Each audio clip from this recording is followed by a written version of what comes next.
Rabbi Kahane in 1949 and Professor Dershowitz in 1953. The format of the debate tonight, each debater will have about 7 minutes if they want for opening comments. Then we'll have 7 rounds of questions. The first person who has asked the question will have 4 minutes to answer, and the other debater will have 2 minutes to respond. And there'll be 2 questions to each round, and then we'll have closing comments and questions from the audience. So obviously I cannot think of everything, although I'd like to think that I could think of everything, so I hope you people will think of the questions that I don't have. Rabbi Kahane is perhaps the most well-known Jewish leader in the world, and certainly the most controversial. His fame started in 1968 when he organized the Jewish Defense League, which became notorious for its militant activities against the Soviet Union, as well as for its self-defense patrols in the inner city, which were meant to protect poor and elderly Jews. Arrested many times for his beliefs and convictions, at one point he served 11 months in a federal prison, and naturally, in prison he agitated for and won kosher food rights for all inmates behind bars who happened to be Jewish. In 1971, Rabbi Kahane fulfilled his Jewish obligation of living in Israel by making Aliyah. Rabbi Kahane formed his own political party called Kaf, which means thus, and though he lost his first 3 attempts to win a seat in the Knesset, which is Israel's parliament, he won 1 seat on his 4th attempt. And all hell broke loose. If elections were held today, the polls in Israel conservatively predict he will win at least 5 more seats. Rabbi Kahane is an ordained Orthodox rabbi, a newspaper columnist for the Jewish press, and author of half a dozen books, including They Must Go, which was supposed to be on sale here, but maybe after we close the debate outside, we'll peddle the books. He is a graduate from New York Law School and has a master's degree in international law and relations from New York University.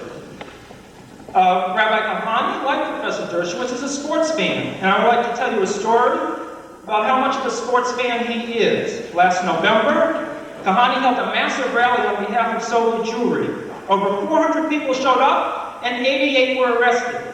Indeed, at Kahane protests, arrests are mandatory. Yet hardly anyone from the press covered the protests, the raison d'etre of the rally.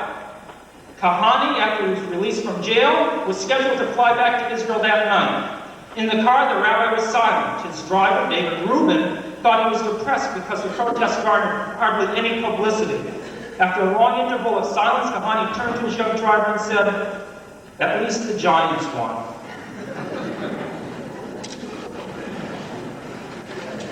People who I know that know of Professor Dershowitz have always described him with grudging respect. The lawyers that I am acquainted with have never described him in terms of endearment. Once, out of curiosity, I asked one of these lawyers who spoke in uncomplimentary terms, what he had against Alan Dershowitz. After all, my wife says Professor Dershowitz is the fairest person she knows of. The lawyer sighed and said Dershowitz is disgusting. He has accomplished so darn much. And he has. At the age of 28, Professor Dershowitz is appointed full professorship at the Harvard Law Faculty, the youngest in the school's history. He has written 5 books, 25 scholarly articles, 50 magazine articles, and 100 newspaper columns. And his newspaper columns nationally syndicated and can be read locally in the Boston Herald. His most recent book, The Best Defense, which was supposed to be on sale here, was a national bestseller. Business Week described it as a gripping reading and a cross between a thriller and a confessional autobiography. Professor Dershowitz's clients have ranged from a Klaus von Bülow to an F. Lee Bailey to an Anatoly Sharansky and to the Jewish Defense League bomb. Tonight, Professor Dershowitz hopes to throw some debating bombs back to the founder of the Jewish Defense League, Rabbi Kahane. Professor Dershowitz has received awards from many national organizations, including the American Jewish Congress and the Anti-Defamation League of the B'nai B'rith. Much of his time is spent raising funds for charity through speaking engagements. Professor Dershowitz keeps in shape by playing a mean game of basketball, and with this crowd he has a built-in advantage, not only because he's a hometown boy, but more importantly, he is a Celtics fan. Ladies and gentlemen, I give you Alan Dershowitz.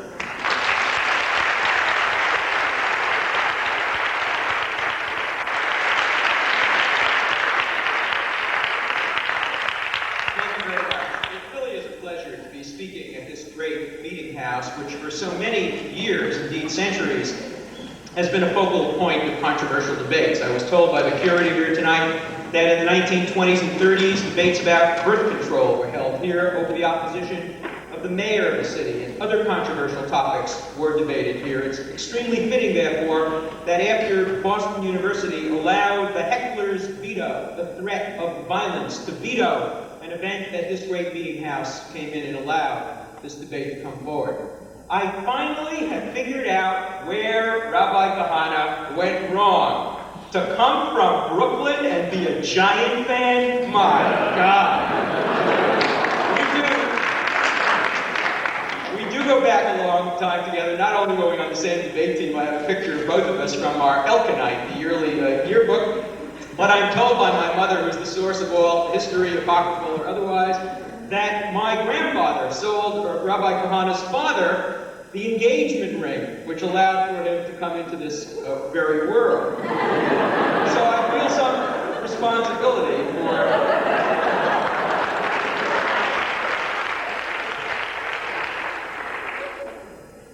When I agreed to do this debate, a lot of my friends, very good friends, devoted friends, rabbis in the area, wrote to me and called me and said, "Why are you debating Rabbi Kahane? Are you not legitimating his views by debating him? Are you not acknowledging his right to be part of the Jewish dialogue?" And it gave me great pause, and I thought a good deal about it. And I want to start by indicating why I am debating Rabbi Kahane. I'm debating Rabbi Kahane here tonight because too few blacks debated and responded to Jesse Jackson and Louis Farrakhan.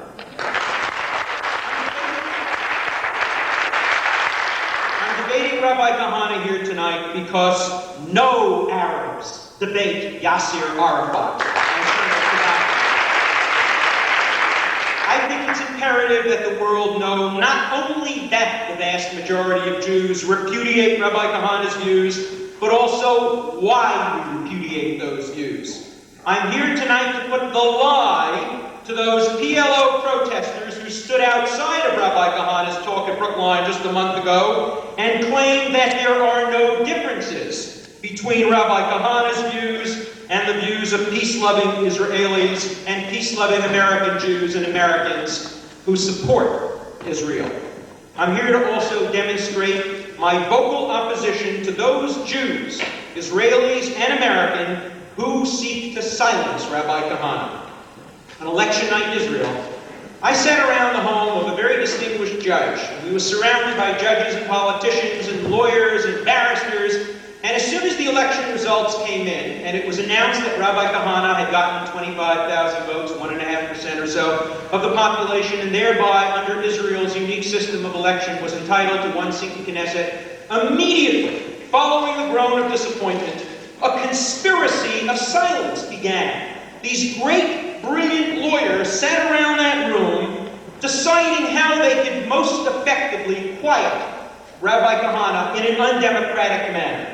Some said, let's make it a crime to say what he believes, and legislation has been introduced into the Knesset to do just that. Some said, we should not have allowed him to run. And of course, the Commission on Elections of Israel disallowed him the right to run. Some said, don't give him his Knesset immunity. Others said, strip him of his Israeli citizenship and of his American citizenship. Some said, deport him.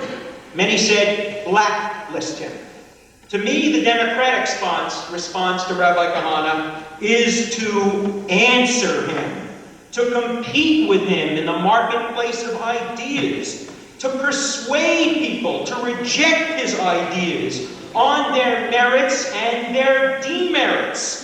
The democratic answer to bad speech, whether it be racist speech or offensive speech of other kinds, is not censorship or blacklisting, but rather more speech, more debate, better ideas. I am debating Rabbi Kahane because I want to stop the downgrading of the quality of the debate about Rabbi Kahane, to stop the kind of name-calling and personalization that has characterized so much of the attack on Rabbi Kahane and occasionally by Rabbi Kahane. I am debating him because I disapprove of guilt by analogy.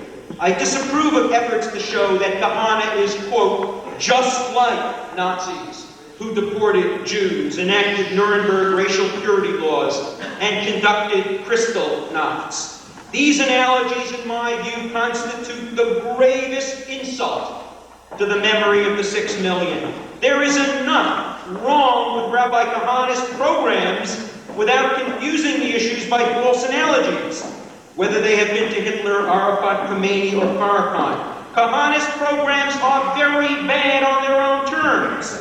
As I hope to show tonight, they become neither better nor worse by comparison with other bad programs. We should address Kahane's programs for what they are. To be fair, we should try to find out precisely what it is that Rabbi Kahane advocates. I think there are two fundamental differences between Kahane and the vast majority of Jews over the principles of first, democracy, and second, killing of innocent people. The vast majority of Americans and Israeli Jews embrace principles of democracy, of liberty, of equality, of choice. Kahane rejects each of these. He poses a false dichotomy to us. We must decide either to support a Jewish state in Israel or a democracy. He frightens us into believing we cannot have both. He derides the principle of Western democracy, conveniently forgetting that unless Israel were a democracy, he would not be allowed to espouse his anti-democratic views, to seek election to the Knesset, to secure a seat with so tiny a fraction of the vote, so tiny that in most American states he would not even appear on the ballot, to travel to the United States under an Israeli passport, to speak here, and then to return with full citizenship and full Knesset rights. Indeed, if Rabbi Kahane's principles were ever to be accepted in Israel, he and his followers would be among the first victims, and then I would have to go to Israel to defend his right to speak. If Arabs would be deported,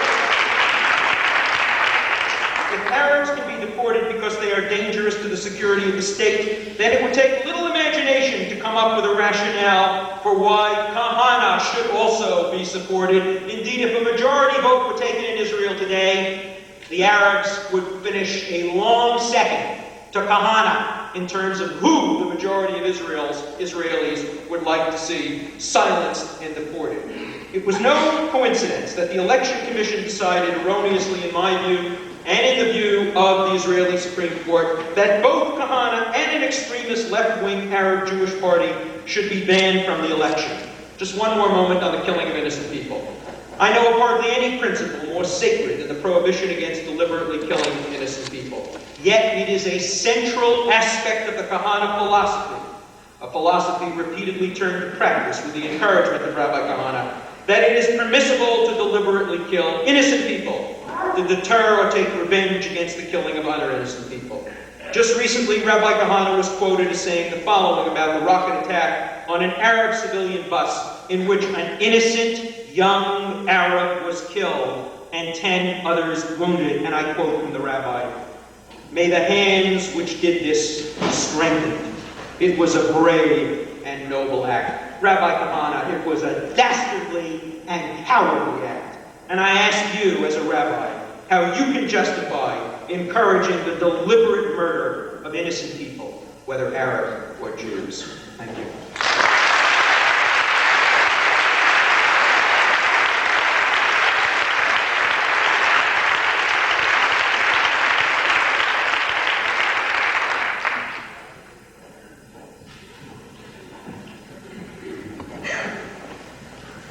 I think that this event in Boston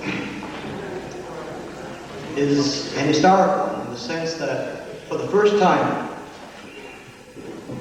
a leading figure in Boston jury has agreed not to defame me, but to debate me.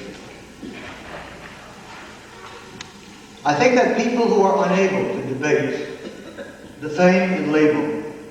And labels are the last refuge of non-thinkers. And so I want to thank my fellow alumnus from TA for having agreed for the second time to debate me, once in New York City, now in Boston. I come this evening to speak to you about things that are painful. Painful subjects, painful topics. For too long, Western Jews, including Western Orthodox Jews, have attempted to run away from the dichotomy, the contradiction between some basic Western concepts and Jewish concepts. And it's very good and very, very easy to speak about what the Jewish people think. The question is, do most Jews really know what Judaism thinks? That's the question.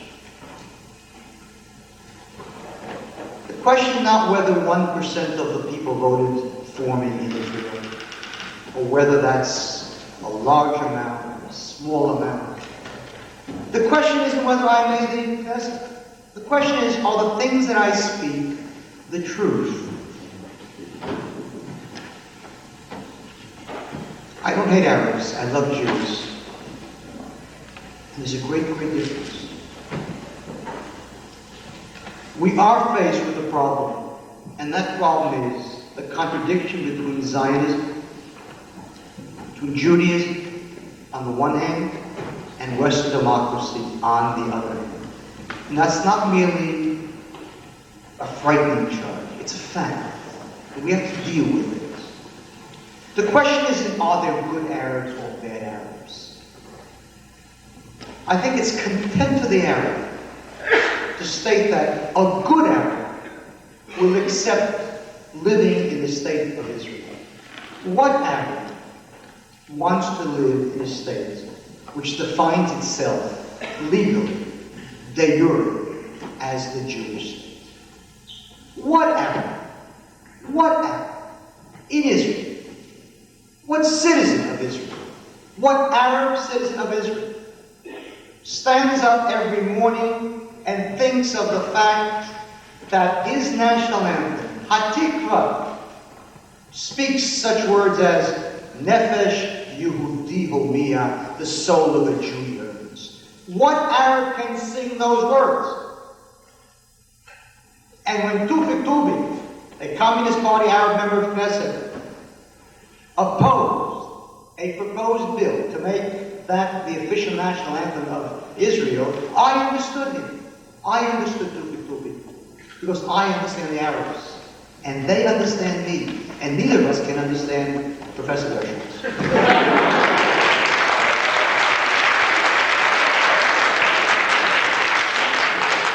I understand that no Israeli Arab on Independence Day runs out into the streets to celebrate his defeat.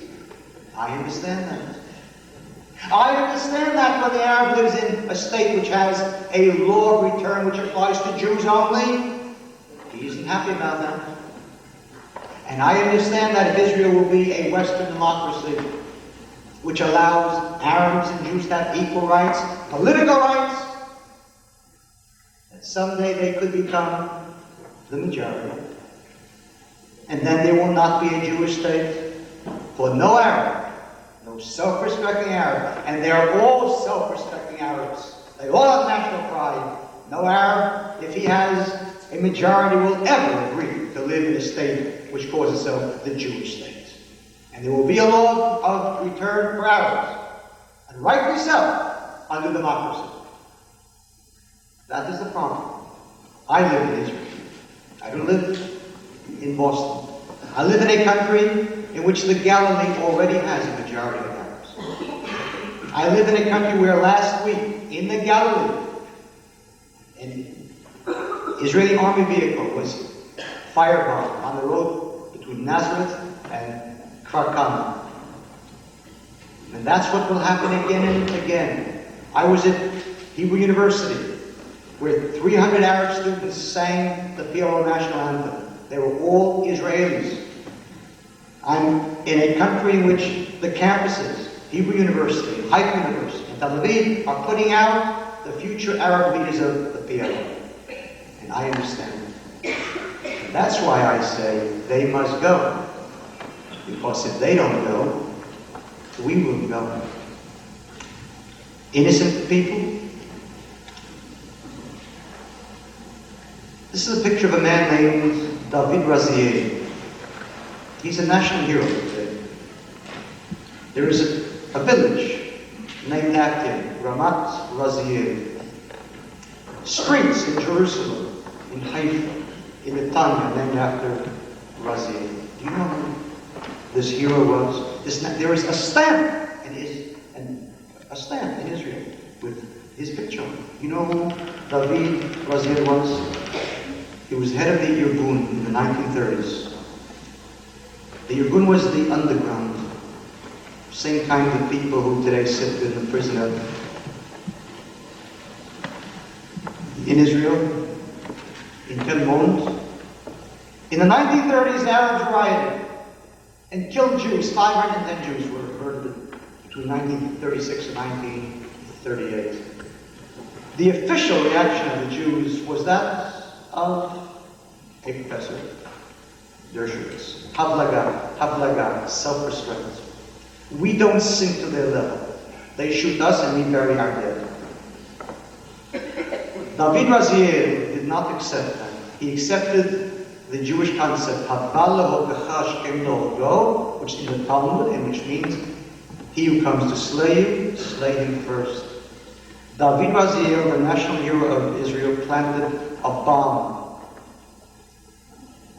in the Arab marketplace in Jerusalem. It went off and it killed 27 Arabs.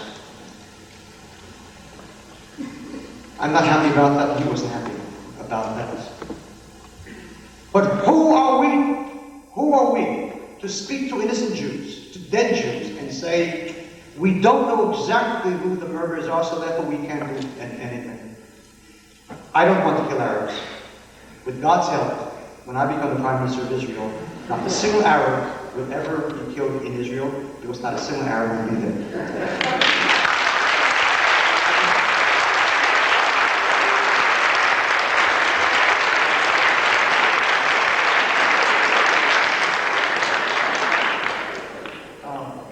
Professor Dershowitz, Rabbi Kahane, thank you very much.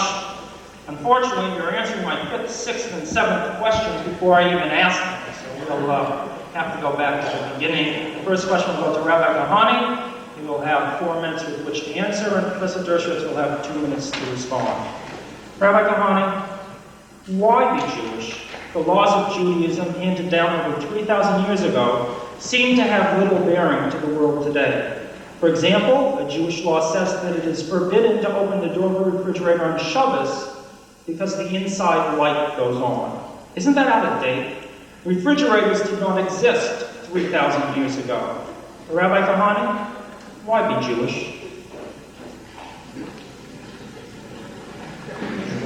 4 minutes, that's a very, very good question to answer. I think that rather than touch on that aspect, I think that in that question we have the greatest problem that faces most Jews, most rabbis, and most Jewish leaders. I believe that the average Jewish leader, in 25,000 words or more, would not answer that question. I believe that when a Jew brings his son or his daughter to his local temple rabbi to try to dissuade that child from marrying someone who is not Jewish, that rabbi has not the slightest answer to give to that child. Let me tell you what being Jewish is not. It's not being ethical. You don't have to be Jewish to be ethical. I know some wonderfully ethical Catholics, Protestants, and Buddhists, and atheists. And the temple rabbi who speaks about but Judaism is ethical, is a racist. Judaism is ethical. Christianity is ethical. George Meany was ethical. And Mao Zedong was ethical. Ask them. The fact of the matter is that to be a Jew, when you say I am a Jew, that what you have done is you have raised a barrier between yourself and every non-Jew. And unless you have a very good reason to be different, you have no right to be a Jew. Then you're a racist. The reason to be a Jew is because there is a God in this world. And the God who gave a real God, not this modern concept, God who is a spirit within man, like indigestion. A real God, a transcendental being who appeared at Sinai to the Jewish people and gave us a Torah. That is why one should be a Jew. That's the only thing that we have that no one else has. Everything else we share with them. We share tanks with the Syrians. We share ethics with my friends out there who were picnicking. The Torah, that's the reason to be a Jew. And the tragedy of this country and of Israel is that we raised a generation of young Jews who ask the question of their parents, why should I be Jewish? And get no answer. There's only one answer, it's a painful one. Sit and study your Judaism. A Judaism that either came from Sinai or is not worth keeping at all.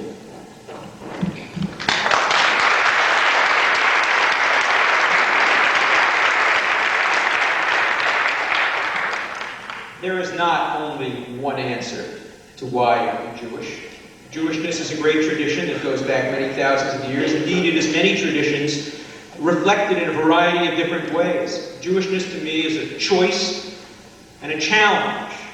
And to say that there is only one Jewishness is to suggest that there are single answers to all complicated questions. For Rabbi Kahane, Jewishness is not only orthodoxy. In the most recent issue of the Jewish Press, which is sold in Cambridge, he attacks what he calls modern orthodoxy. He even gives it a name, moderdox, and levels a great attack on Bar Ilan University and the president of Bar Ilan and other great leaders at Yeshiva University. There are too many Jews in the world, too many different Jews in the world, for there to be one leader, one answer, one approach. Israel is a Jewish state, not in the sense of an Orthodox state or a Kahane state. Israel is a Jewish sense in the broadest sense of that word. Original Zionism was founded by a non-Orthodox man named Theodor Herzl. The great heroes of Israel who are also on stamps and who reflect a different tradition from the tradition of terrorism were the Ben-Gurions, who had to resort to violence to counterattack against the Irgun, tragically, and who himself was not a religious man. But Ben-Gurion was every bit as good a Jew as Rabbi Kahane. And I think what we have to fight against is the single definition of Jewishness which excludes rather than includes. And I look to a Jewishness which is expansive and which gives great opportunity and challenge and which permits us to expand our horizons and to seek the greatest of the Jewish tradition and not those aspects of the Jewish tradition which are so easily quoted out of context from the Talmud and anywhere else, and which can justify some of the greatest excesses and abuses of modern day life. So I hope that we see Judaism not in the narrow sense of the word, but see Judaism in the broadest, most progressive, and most inclusive sense of that word.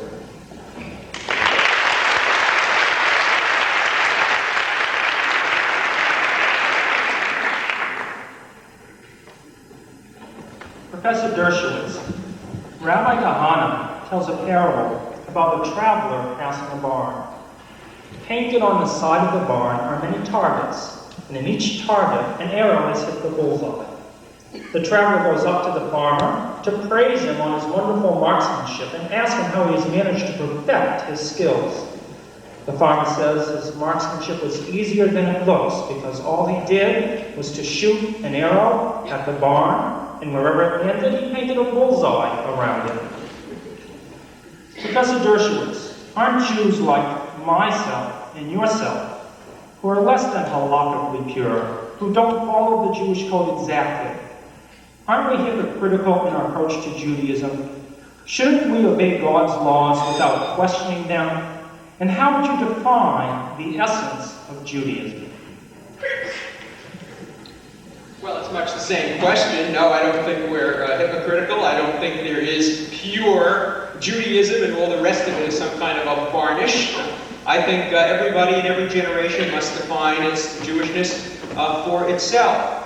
What do we, after all, have in common with the Jew who's oppressed in the Soviet Union and seeking political freedom because he is being oppressed on the ground of his Jewishness? The Jews I visited in the Soviet Union, many of them had never read a single verse from the Torah. Many of them had never heard of the Halakha. Many of them had never understood what it meant to be a ritual Jew. The Jews in Ethiopia who were rescued as recently as yesterday by the joint efforts of the American government, the Israeli government, the Sudanese government, are very different kinds of Jews from the Jews of Borough Park with whom I grew up, and the Jews of Yemen whom we have visited on many occasions. There were bonds. When I went to the Soviet Union and I met Jews there, I felt a kinship. I felt that there, but for the grace of my great-grandfather, sat I, though I know I wouldn't have been as brave as an Anatoly Sharansky. Or Yuri Orlov, who was not Jewish, but was being oppressed because he stood up for Jewish rights and other human rights. I know I will disappoint you when I say there is no single essence of Judaism, that Judaism changes and varies from generation to generation and location to location. I hate to admit that I think one of the greatest unifiers of Jews throughout the world, tragically, has been anti-Semitism, has been negative attitudes toward Jews. As Elia Ehrenberg once said, I will remain a Jew so long as there are anti-Semites. That is a negative aspect of Judaism, to be sure, but we live in a very negative century. After all, we live in the century of the Holocaust. We live in the century where the Germans tried to kill a whole race of people who had very little in common with each other, many of whom did not even define themselves as Jews. It is too early from the Holocaust. It is only 40 years since its end for us to try to think of more positive definitions of Judaism. We live in an age where 3 million Jews are held captive in the Soviet Union because they are Jewish. We live in a day where, according to just yesterday's New York Times, there is still considerable anti-Semitism in this country. Let's work on that problem first. Let's first try to eliminate the negatives. Let's first give us the freedom to be positive Jews the way we can. Let's try to build bridges and live in peace. Let's try to build bridges between the black communities and the Jewish communities, and the Arab communities and the Jewish communities. Then we will have the luxury to sit back and think through positively what it is that brings us together. And in the end, we may find that there is very little that brings us together. In the end, we may find that Rabbi Kahane and I have less in common than I have with some of my Cambridge colleagues, or Rabbi Kahane has with some of his other colleagues who are not Jewish. I am not searching for the silver thread that brings us together. We have problems today as Jews in the world. We have problems in every part of the world. Let's address and confront those problems. Let's be pragmatic. Certainly, when we were trying to fight the Holocaust, we did not have to answer the question, what is a Jew? Somebody told us what was a Jew during the period of the Holocaust. Somebody in the Soviet Union tells us what it takes to have Žid written on your passport. Let's confront those problems. Let's address those problems first, and then we will have time for the halachic discussions, for the refined discussions, and perhaps then we can finally solve the question, a problem that I think will be with us from now until the end of the millennium. What, after all, is a Jew?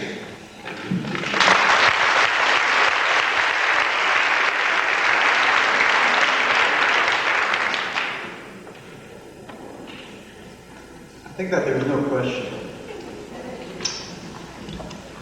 that we have to clearly realize that being Jewish because the anti-Semite makes us so is a very bad reason to be a Jew.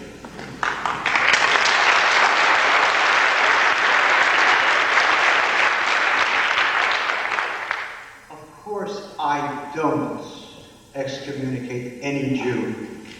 Of course, I sat in prison many, many times for Jews everywhere and never asked, is he an Orthodox, is he not Orthodox? Of course that's true. Of course that's true. And I certainly need no lesson from anybody on loving Jews. But that's for me to realize, Dershowitz, and you people who are basically Jewish Jews. But what of the millions of Jews in this country who feel nothing Jewish about themselves? What about all those youngsters at BU and all the other campuses at MIT and at Harvard and at Berkeley and at Madison. And what about all those youngsters? Do you really believe that one of those youngsters sitting here and hearing about the Holocaust will be moved? He'll say, well, that happened, it's a terrible thing, and we should fight to make sure it never happens again to anybody, not just to Jews. That's what he'll say. So obviously the question arises again. Why fight for Soviet Jews? Why not fight for the rights of all Soviet people to be free? Why Soviet Jews? Why do we zero in on Jews? That's the question. It's not what we have, a tradition. No, big deal. The question is, why shouldn't we be human beings? That's what youngsters are crying out for answers to. Why should I be Jewish, father, mother? I want to be a human being. It gets down in the end, not to anti-Semites. It gets down to the end. Being Jewish has got to have a reason, a positive reason. And there's only one reason, and that reason is Torah. Of course, within Torah there can be differences, and there are differences. And my attack on Bar Ilan Professor, as you know, was not based merely upon views, but upon the fact that this liberal place and institution of orthodoxy refused to allow me to speak when I was invited by the student body. That was my attack on them. So, again, we have got to be honest with ourselves. The worst of all sins is dishonesty. And our children will forgive us all sins except hypocrisy. They want an honest answer. Why should I be Jewish? We don't have an answer. We will lose our children.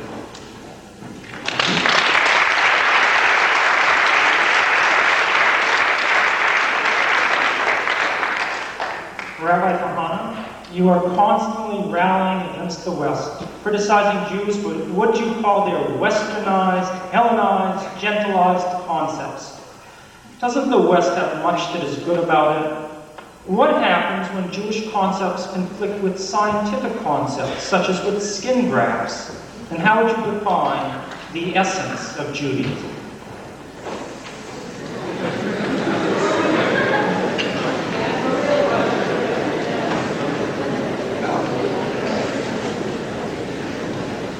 Let me first of all state that, of course, there is much that is magnificent about Western culture, and much that is magnificent about Eastern culture. The question is, how much of Western culture dovetails with Judaism? That's what the Jew has to ask. Is Thomas Jefferson Judaism? That's what is Burke Judaism? Is Rousseau Judaism? That's what we have to ask. Now, part of it is. A lot of it isn't. It is not. As a Jew, a religious Jew, and I believe that a religious Jew is someone who is much, much more than a practitioner of Jewish ritual. I believe that being a religious Jew is one who accepts upon himself or herself the yoke of heaven. What is just? That which Judaism declares to be just. What is the definition of mercy? That which is found within the Bible and the Quran. We don't create God in our image. That's the essence of Judaism. God made us, not we who thought up Him. God isn't something to be made to a perfect fit by some garment-centered Jew.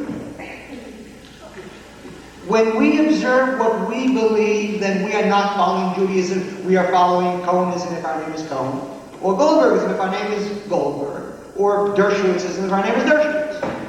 And therefore, we have to realize that Judaism imposes upon us standards, whether we like it or not. We just finished celebrating a Jewish holiday, Purim. And of course, we have long since forgotten the essence of that holiday.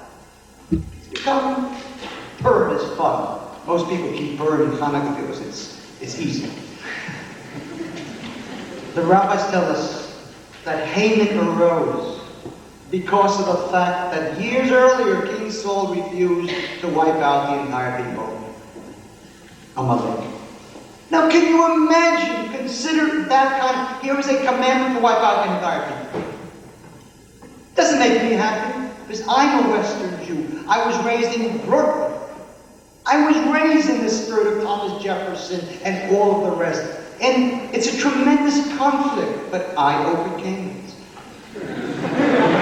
Because the essence of Judaism is, do I do what I want or do I do that which God wants?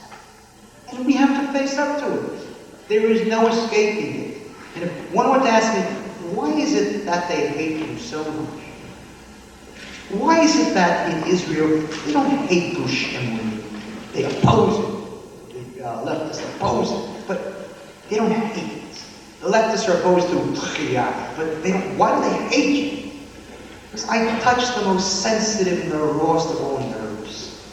I force the Jew to choose, to be honest. And that's a difficult thing, it's a painful thing. And people don't like to be forced to choose. For so many years, people were able to run away. We can't run away. We have to face up to truth. We have to face up to so many, many truths, among which is that Ben-Gurion, when he was the prime minister, didn't allow an Arab to leave his village at night without a special pass, which I think is a magnificent example of democracy. In any case, honesty, never dishonesty. The essence of Judaism is accepting Ol Malchut Shamayim, the yoke of the kingdom of heaven. The rabbis say, Mahu Rachu, as he is merciful, so shall you be merciful. And the meaning is clear. As he defines mercy, that's how you shall define it. And not in your Western terms, or your Eastern terms, or your Northern terms, or your Southern terms. Either there is a Judaism or there is not. But let's not play games. Elijah stood on Mount Carmel and turned to the Jews and said, how long do you hold between two opinions? If Baal is God, then follow him. If the Lord is God, then follow him, but you can't follow both. Either Judaism or Westernism, but you can't have both.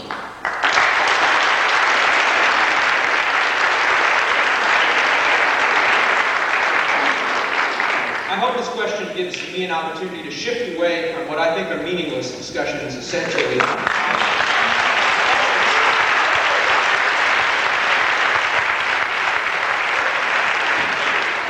Policy questions which can be addressed directly. Let's talk about the issue of skin grafts in Israel. Specifically, soldiers are dying. There are some religious people, 10% of the population, who do not believe that I, as an individual Jew, have the right to donate the skin off my body to save another human being. I reject that. I reject it on democratic principles. I reject it on Jewish principles. And the Rabbi Kahane has no right to tell me what to do as a Jew. I define the concept of pikuach nefesh, of saving human lives, differently than he does. Now the question is, who decides what I do with my body? Who decides whether I should permit my body to have an autopsy, or a skin graft, or an eye transplant, or a kidney transplant? The answer to that, on human principles, on Jewish principles, and on democratic principles, must be, I have the right to decide. Rabbi Kahane does not want to contribute his skin. He is entitled not to. But he is not entitled to sit together and create a coalition which prevents the majority of Israelis, a democratic country, from allowing a majority of Israelis to save other Israelis and other Arabs' lives. That's the policy question. You can debate the essence of Judaism all you want, but the issue is in Israel, which has a parliamentary democracy, should 5 or 7 or 10% of people who define themselves not only as Jewish, but as the only people capable of defining Jewishness, should they be entitled to make these decisions? My answer is clearly no. We disagree about that. Let's debate the issue on the merits.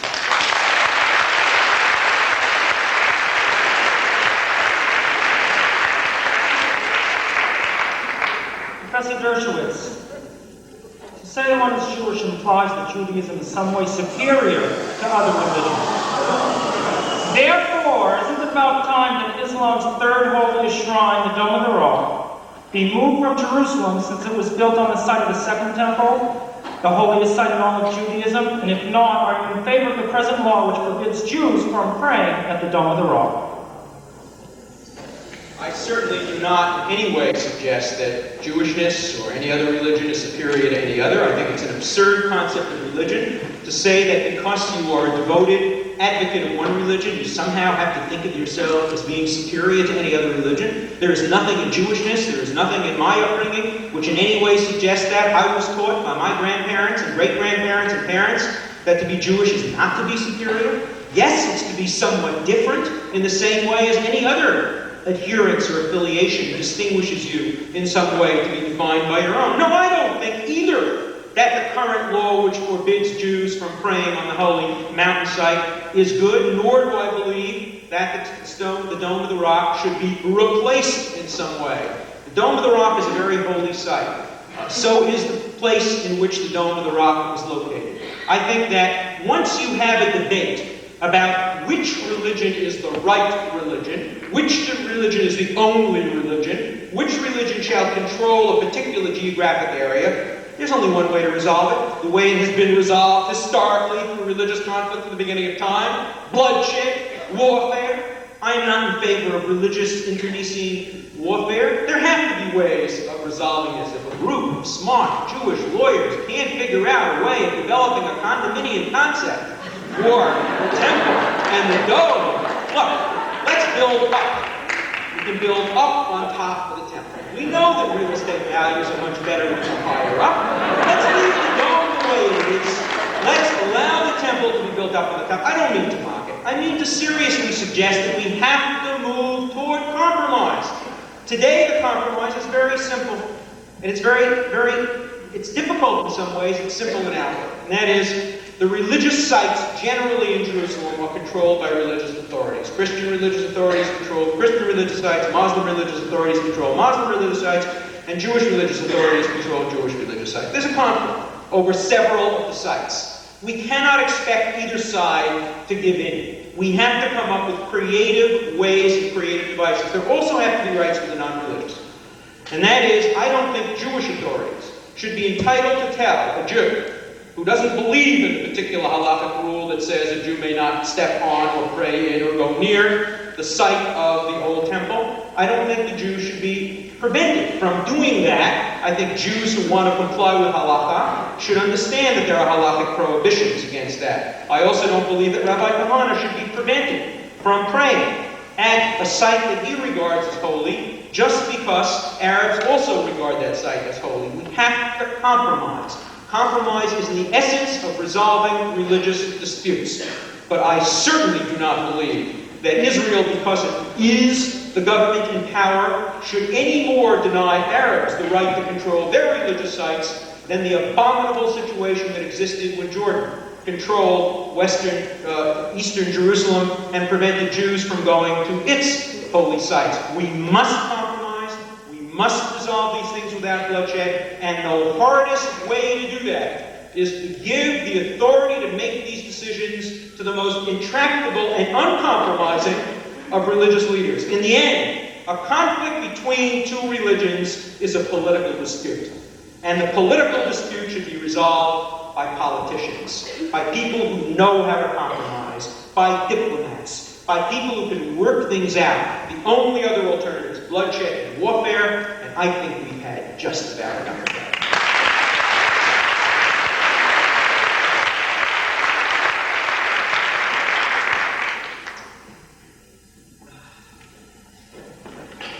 As far as I know, the state of Israel, and indeed the authority within the community of Jews in what was Palestine prior to the state, was not in the hands of the rabbis. It was in the hands of the politicians who know how to compromise. And thank God there was no bloodshed in Israel. What kind of nonsense is that? We have to reach a compromise. That's wonderful. to all the Arabs. The question here is not a religion, or the question here is a decision by the Arabs that the country belongs to them, that the Dome of the Rock and Jerusalem and Jaffa and Tel Aviv, and there's not a question of compromise. We agreed to a compromise in 1947. The UN proposed a partition plan. The Jews accepted it insanely. The Arabs went to war. In 1956, the Arabs went to war. Were the rabbis running the country then? The fundamentalists? Kahane? It was Ben-Gurion and Labour and all the compromises and all the ones that a couple of clever lawyers can get together and put together a condominium. Well, there's a little bit of a difference. And Moshe Aarons put it well when he was asked about the conflict. He said, "Gentlemen, this is the Middle East, not the Middle West."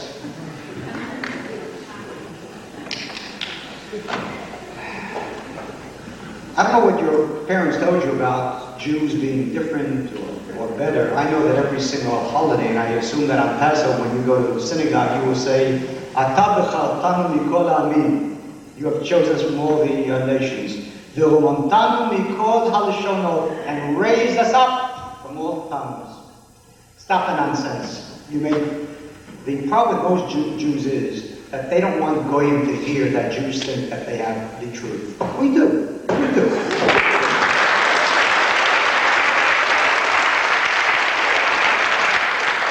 But the difference between that and racism is a simple one.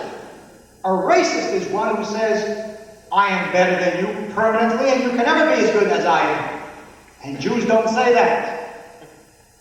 Any non-Jew who wants to become Jewish is as good a Jew as any Jew who was ever born Jewish.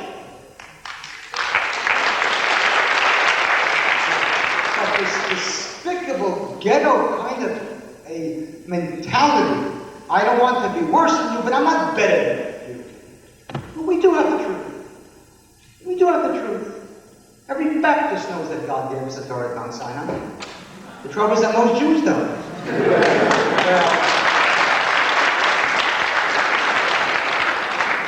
I think that it is an obscenity that on the holiest of all Jewish sites, the Temple Mount, Arabs built a mosque.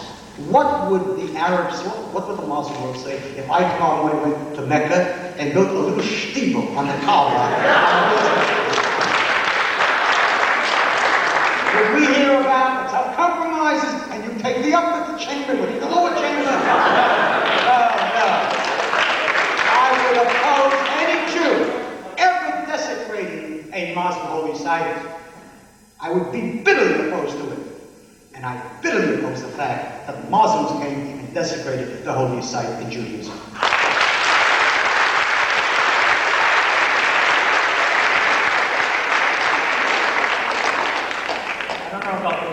All the laws of Judaism, but the laws of the time of the debate we're running away from. So I'd like both of you to try to stick within the time limit. Rabbi, a few months ago the Knesset stripped you of your parliamentary immunity, in effect creating a special law which applied only to you. The religious parties which you claimed to have a natural affinity with abandoned you and walked out of the Knesset. Isn't this proof that your call for a theocratic Jewish state would be open to monumental corruption? And what would happen in a theocracy to the non-religious?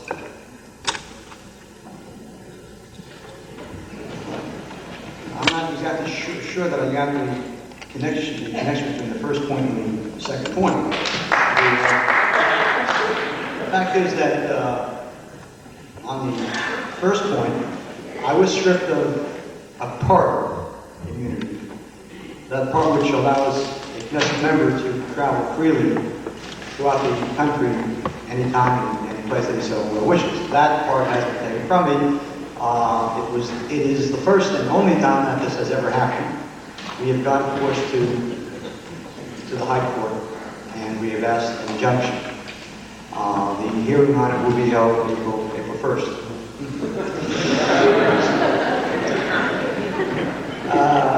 I think it's an obscenity. I think it's outrageous that for 36 years in the Knesset, Arab Communist Party members who are opposed to the very existence of Israel have sat. They travel around freely, spreading their own poison, and not once did anyone ever think of limiting them. I think it's an outrageous thing. Yes.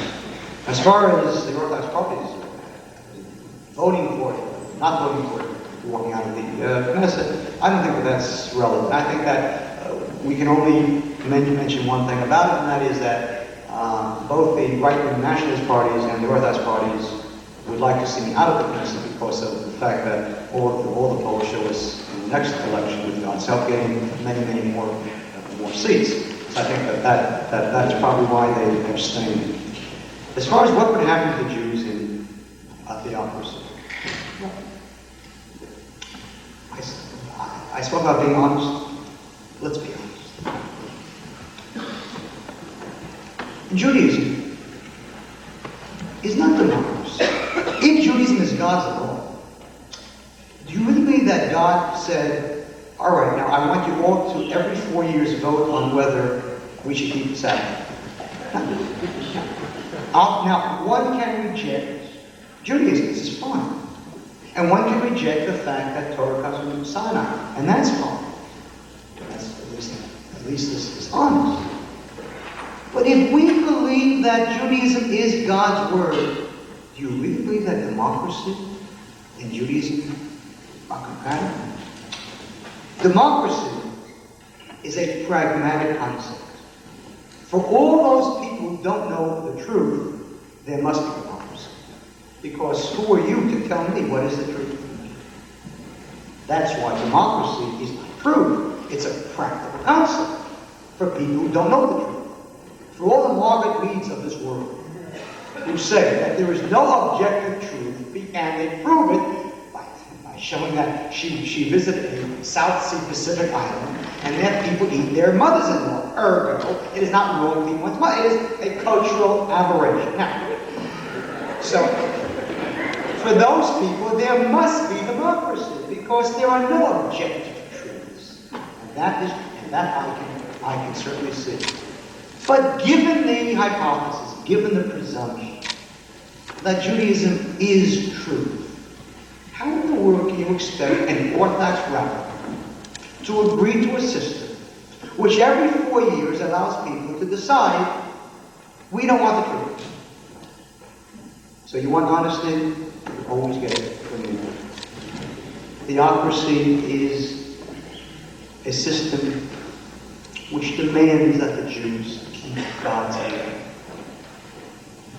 Having said that, and knowing the framework in which we live, I would not be prepared for a civil war among Jews in order to impose it. Not because democracy is the right way, it isn't. Because I'm not prepared to see Jews fight other Jews. Therefore, in my concept, I want democracy for Jews.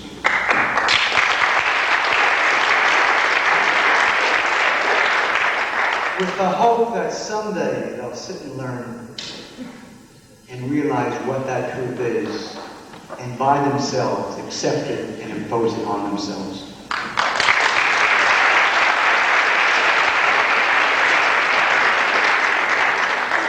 I think Rabbi Kahane really does have a point that if everybody were to know the truth, and if everybody's agreement on the truth were identical, we wouldn't need democracy to vote periodically. But because we certainly don't know the truth, as Winston Churchill once said, it may be the worst of all systems except for all the others that have ever been tried. It's interesting to point out that Rabbi Kahane said he went to court for an injunction.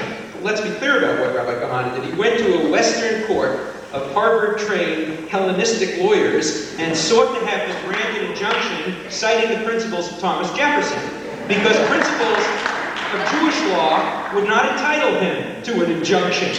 What he's going to win his case on, and I want to be very optimistic with you, Rabbi, I know the justices of that court very well, I think you're going to win your case. Because Israel is a vibrant democracy, which believes in everybody's right to speech and everybody's right to travel, including your own. But God forbid you should be on that court, or people like you. Then what you would do, notwithstanding your tipping of your hat to democracy, is you would first take away rights from Arabs, and then, I submit, you would take them away from Jews with whom you disagree, because you are on record as wanting to take the right away from Jews who want to run for parliament on a ticket which favors support of the PLO. And you are in favor of taking democratic rights away from Jews.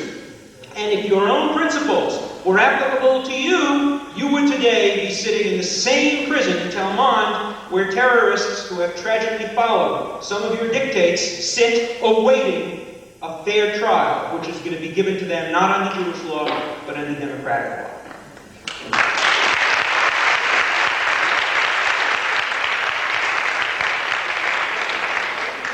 Speaking of democracy, Professor Dershowitz, how would you answer Rabbi Kahane's question, which is, theoretically, if the Arabs become a majority in Israel, do you give them, through democratic and peaceful means, the right to vote Israel into the 23rd Arab state?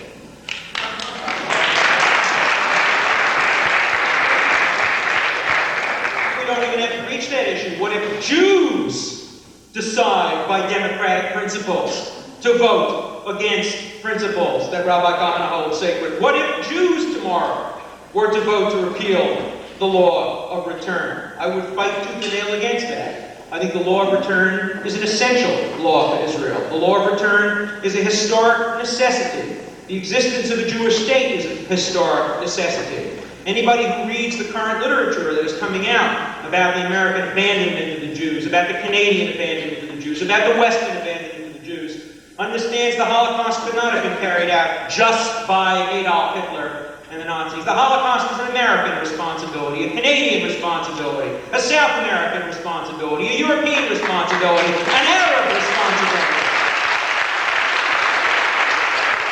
And let no Arab try to shirk responsibility for the Holocaust when you learn that the Grand Mufti of Jerusalem spent those years in Adolf Hitler's Germany, and when you learn what Arab efforts there were to annihilate the Jews. Let there be nobody on the face of this earth denying responsibility for the Holocaust, or denying the need for a place where Jews and others can seek asylum. That is the essence of what we need to continue in Israel. But Israel is a democracy.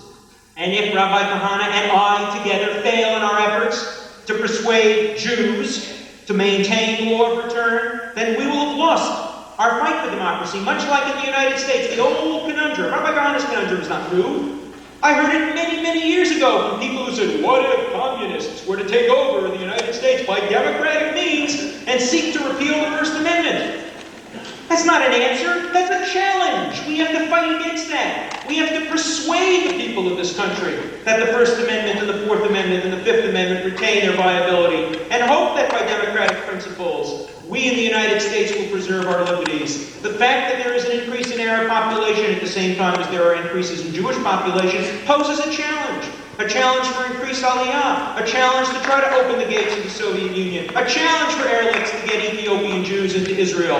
If, in the end, the Arabs beat us by numbers, there is no way we will beat them by the moral superiority of our position. How can Rabbi Kahane expect to prevail if the demographics point in the other direction? We have to fight that battle. We have to look at it as a challenge. But let us not accept the false dichotomy. Let us not resort to saying that we can use non-democratic means, expulsion, expropriation of property, deportation, to preserve the essential democratic and Jewish character of Israel. I am confident that as we approach the 21st century, Israel will continue to be a viable Jewish state because it is a viable democratic state. The greatest dangers to the Jewishness of Israel lie in Rabbi Kahane's extremes. His definition of the Jewishness of Israel in insular terms, in terms that will drive many young people from Israel. If Rabbi Kahane wants to make it a crime, not only a sin, ultimately, for a Jew not to observe the halakha, we will see the Yordim, the people who leave Israel and come to the United States and other countries, increase multifold. We want to increase the population of Israel, and the way to do that is to open one's arms, not to close it, to make it an acceptable place for people all over the world to accept both the democratic character of Israel and the Jewish character. That's the challenge. And it is no answer to say that we must choose between the false dichotomy proposed by Rabbi Kahane.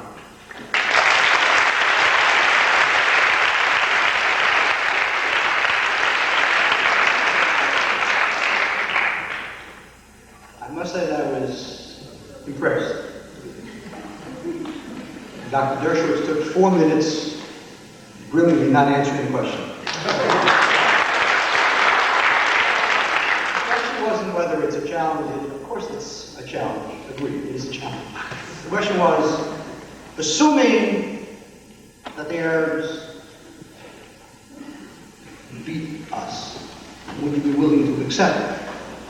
The question is, do they have a right to be a majority? In theory. Under democracy, of course they have that right. Under Zionism, not religious Zionism, under the Zionism of a man named Herzl who wrote a book called The Jewish State, of course they don't have that right. You talk about answers, Aliyah, I can imagine all the Harvard teachers leaving tomorrow morning for Aliyah. How easy it is to talk about Aliyah when one has not the slightest intention of doing it.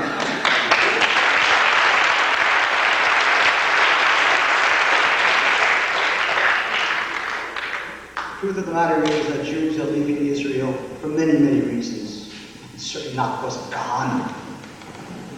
The Jews, the Israelis in Los Angeles didn't leave because of Kahane. The Israelis in Rego Park, or I'm sure in Bosnia, a couple of Yodim, didn't leave because of Kahane. We have problems. We have terrible problems. But it's no answer to say, well, it's challenging. Meet it, fine, and if not, Chaval, it's a pity. Well, it's not a pity. I'm not prepared to lose my state. To our bullets or to our babies. And I think that is a problem. There's a contradiction. We have to face up to it. And there's only one answer. Long before the Arabs become a majority, what do you think will happen when 1/3 of the Knesset is Arab? 1/3, forget the majority. 1/3 of the Arabs, 1/3 of the Knesset is Arab. How many Arabs will sit on the Committee of Defense and Security listening to a secret talk by the Chief of Staff, in which he warns all the Arabs, please don't carry a word of what I say outside of this room, and Tubi says, Yad al-Alev, my scouts honor. What is going to happen? The Galilee today has a majority of Arabs. The Little Triangle today has a majority of Arabs. Wadi Ara today has a majority of Arabs. Akko in 5 years will be an Arab city. And Jaffa, and Ramla, and Lida. What's happening to us? We sit here talking in terms of theory. I speak in terms of practice. One more point. The Holocaust, people who say it's the Arabs' fault, it's the British fault, it's the Pope's fault, what nonsense. I'm sick and tired of hearing Jews talk about how Goyim are to blame for the Holocaust. I don't expect anything more from them. The ones who are really to blame are the Jews who they do.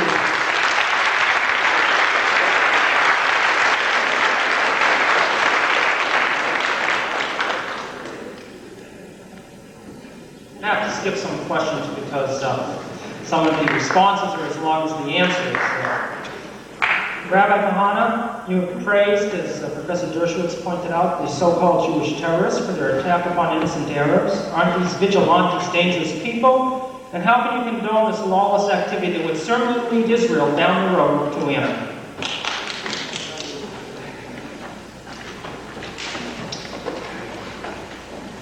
I've always said that it's a tragedy that those Jews took the law into their own hands. It was the job of the government of Israel to do what they did. You know what it means to live in Kiryat Arba? And have buses stoned every single day. It's gotten so bad that it doesn't even make papers there. What are we supposed to do? Jews live in settlements, and their wives are there, and their children are there. What are we supposed to do when we see an impotent government? One which is, on the one hand, has its hands tied by American pressure, and on the other hand, by guilt feelings.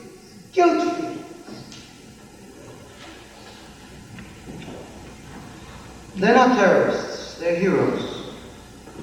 They're heroes. What is being said about them today was said 35 years ago about Menachem Begin, and about the Irgun, and about the Sternists. And I remember on the day that Menachem Begin, in retaliation for the hanging of Irgun soldiers, took 2 British sergeants and hanged them.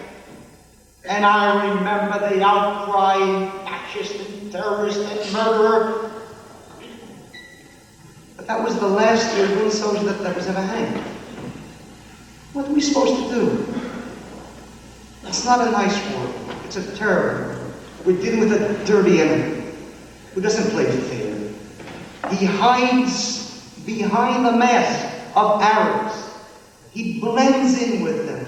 What are we supposed to do? Now my answer is a good answer. I want an exchange of population. Beginning 1948, we took in 800,000 Jews from Arab countries. That was good. That was stage 1. Now it's stage 2. We took in the Jews. Now let's give them the Arabs.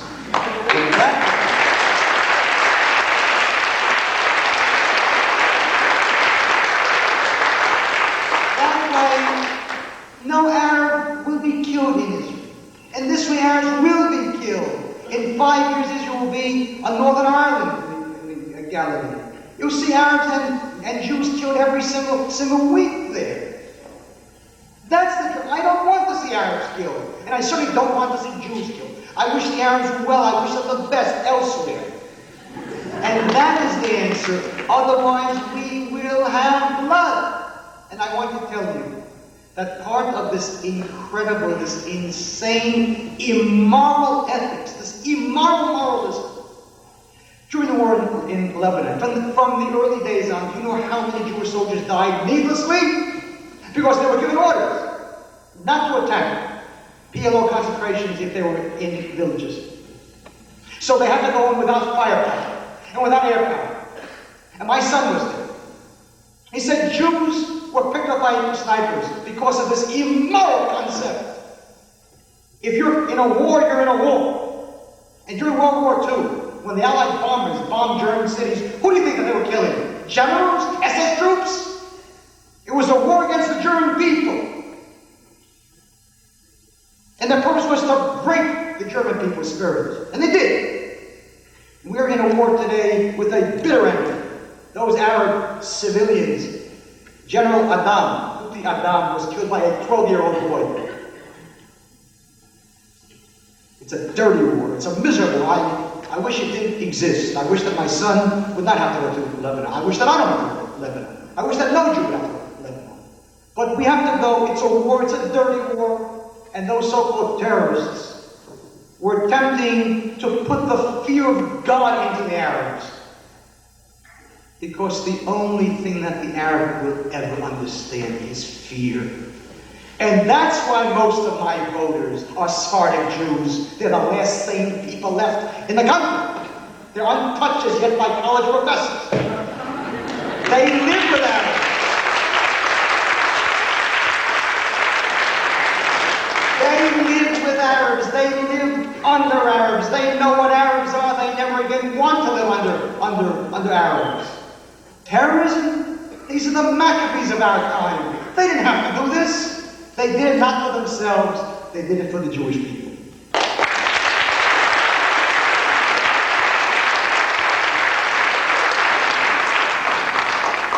The great tragedy is that Rabbi Kahane genuinely doesn't understand that General Sharon's war in Lebanon was not World War II.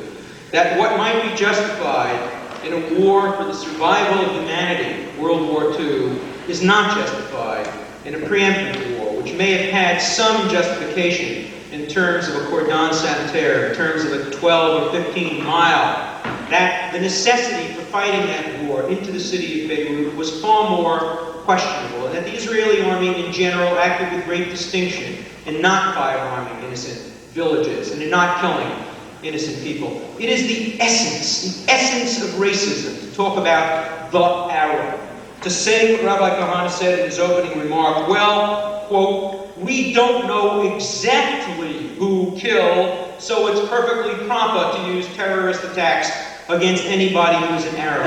That is the difference between democracy and the rule of law on the one hand and a kind of racist oppression on the other hand.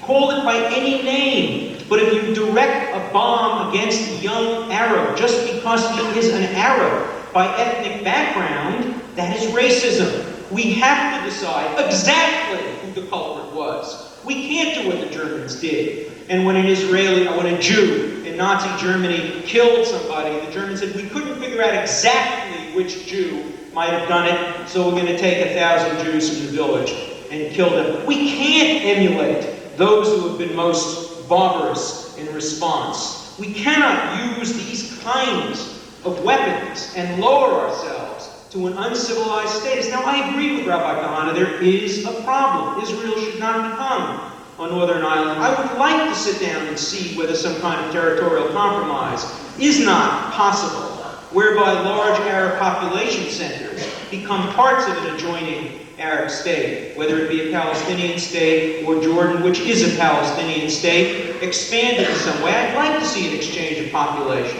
I would like not to see any Jews who are now resident in the West Bank, in areas that are not Arab population centers, be allowed to remain there as a security border in exchange for ceding some heavily populated Arab land that don't have immense security needs today, so that Israel doesn't run into the problem of a Northern Ireland. These are going to be very difficult to work through. It's not popular in the debate to come up with solutions that are not simple-minded and don't get immediate applause because they don't appeal to a kind of very easy solution. These are hard questions. These are not going to be resolved overnight. These are not going to be resolved in a year or 5 years or 2 years. The situation today with Egypt is far better than it was 10 years ago and far worse than it should be. To say that there's peace in the Middle East, of course, is unrealistic.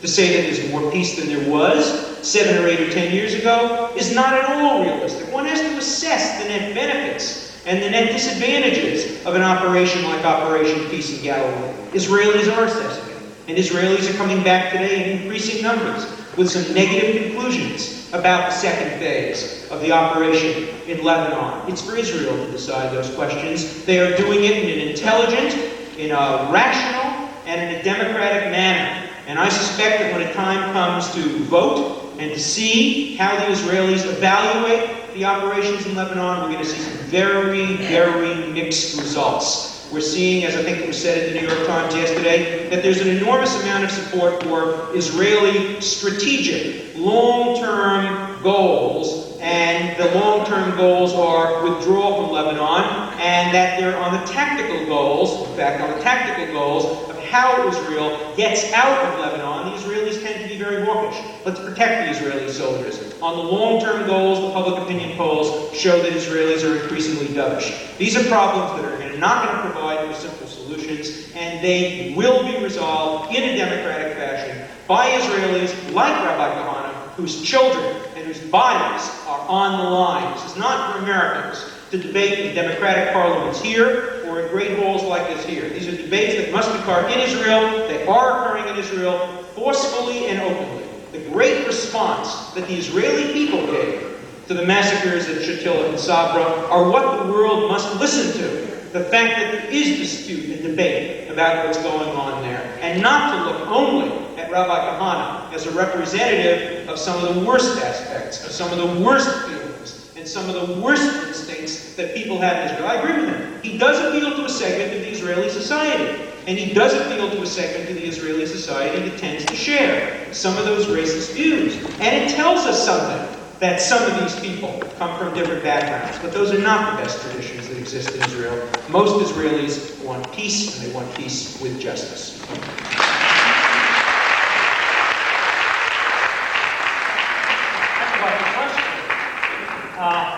Speaking of peace, you were a supporter, Professor. You were the responder to that one. A little bit longer than but we'll get to it. Professor Dershowitz, you were a supporter of the Camp David Peace Accords. In retrospect, you think that they were a mistake. How would you change them? And what do you think of the new so-called proposal for peace that was jointly put forth by the PLO and the Jordanians?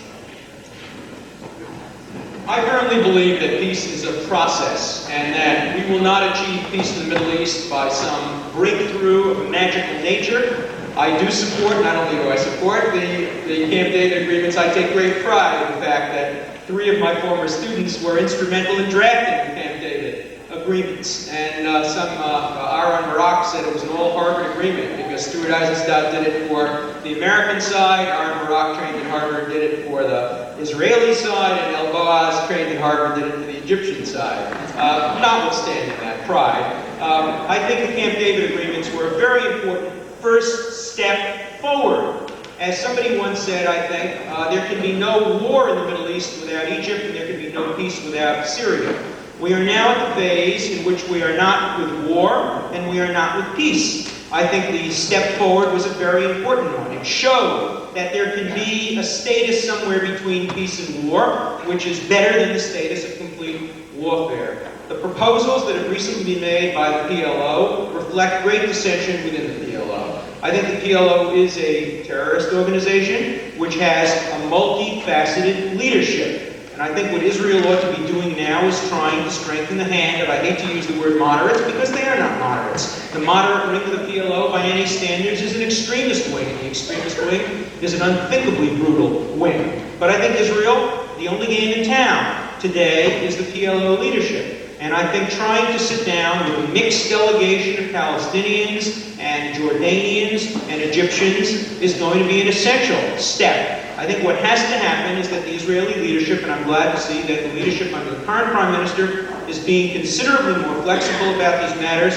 than under the prior Prime Minister. I think that we have never had a better opportunity for peace in the Middle East in the last 4 or 5 years than exists now.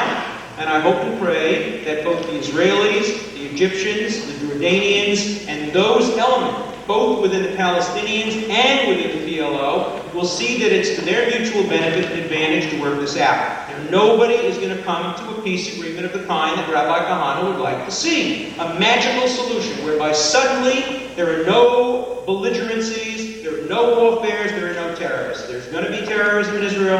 It's going to continue for the foreseeable future. There is going to be enmity by Arab states in Israel. It's going to continue in the foreseeable future. What we are looking for is the least worst solution.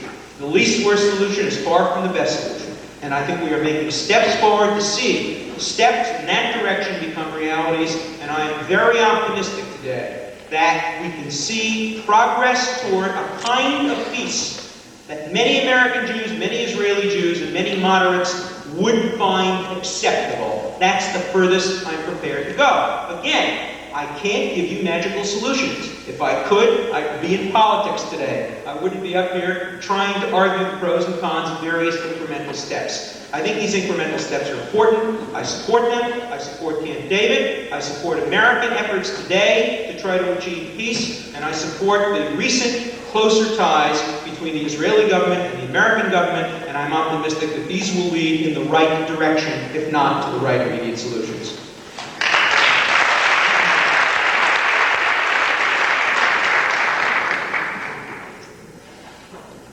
I think Camp David was a disaster.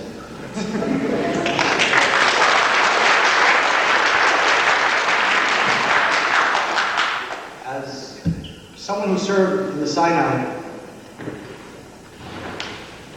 and saw the air bases that we gave up and the expansive territory that we gave up, territory that was 2.5 times the size of all of Israel, plus the occupied land. There are no Arab moderates. There are 2 kinds of Arabs. Clever ones and stupid ones. The stupid ones say what they mean. Syria, Libya. The clever ones mean it, but have learned that you can't beat Israel on the battlefield, so you beat them at the peace table. What country starts 5 wars and loses 5 wars and then demands land? And what country is attacked 5 times and wins 5 times and gives it up?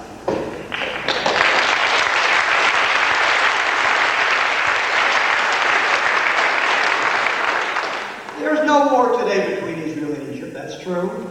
And there was no war between Israel and Egypt for 11 years. For from 1956 to 1967. You know why? Because they thought that they could not win. On the day that the Egyptians learned to use the F-16s well, and the M68 tanks well, and on the day that they have gone back into the Arab family, you'll see what it means to have given up the Sinai and brought their troops back within 60 miles of our cities. I was in Yamit and I spoke to the head of the Southern Command. And the day before we were dragged out, and I said to him, you know how many thousands of Jewish boys will die here because of what you did. And he said, I know, but I'm a soldier and I have orders. Of course I want peace. I'm not a fool. The Arabs don't want peace.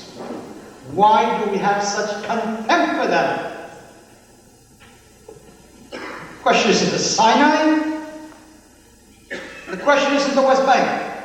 There's not one Arab refugee living in Lebanon who comes from the West Bank. Every single one comes from the Galilee and from Haifa. There's not one Arab refugee in Gaza who comes from the West Bank. Half of them come from Jaffa, and from Ramla, and from Lida, and from Beersheba, and from what is now Ashdod, Ashkelon. That's what they want. And I understand them. They believe the country is theirs. I understand them. That's the issue. The existence of a Jewish state. And we sit and we babble about peace with justice. How wonderful that is in Harvard Square. But how hollow that rings in Israel, which faces an enemy which before there was a Jewish state didn't accept it. 1960. Let's compromise on the 67 boundaries. Territorial compromise. What did they want in 1947? What was the opposite of peace in 1947? The occupied lands of 1967? Why were they murdering Jews in 1937? Because of the occupied lands of 1967? In 1929 in Hebron, when they killed in one day 67 Jews, what was bothering them? Obviously, the occupied lands of 1967. Camp David was a tragedy because for the first time, Menachem Begin, you're happy about this present government because it is not as uncompromising. Well, the uncompromising government of Begin, the Sinai, because it was pressured by American Jews, by American Jewish leaders. And that's what's happening today in Israel. Because of Jews, not of Gentiles. We have lost our spirit. For the first time, I see an unhappy country. People that have lost faith in themselves. I speak to soldiers. Their hands are tied in Lebanon. Of course they're angry about Lebanon, but they weren't angry when they went in. They were angry because for 2 years now, their hands have been tied. You either fight a war or you don't fight a war. You don't fight the war and not fight the war at the same time. We send 10,000 soldiers into a sea of that. 500,000 Shiites. What do we expect? If I were the Minister of Defense, I would not move the Israelis out of Lebanon because on the day that we're out of Lebanon, the rockets will once again fall on the same Galilee towns that they fell upon before, but this time 640 soldiers will have died for nothing. At the same time, I would not do what the Likud ones stay there as it is. Of course not. This is murder. This is murder. Keep the Israeli troops in southern Lebanon and move the Shiites out north. That was the answer. The world would scream for a month, and then they would turn to Afghanistan. We are in a game of hardball. The easiest to talk about peace, and one wants to talk about easy answers. Easy answers. The easiest and most important of all answers is to throw out this peace and love and brotherhood. Who is not for peace? Who is not for love? Who is not for brotherhood? The multifaceted PLO. You're right. There are extremist terrorists and moderate terrorists. the moderate terrorists kill Jews moderately. What is a moderate terrorist? They're clever terrorists.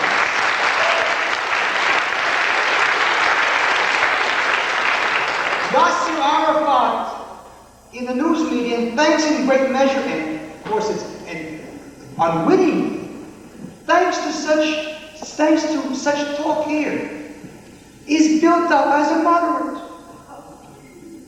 He is a person who can bring himself to say, I accept Israel.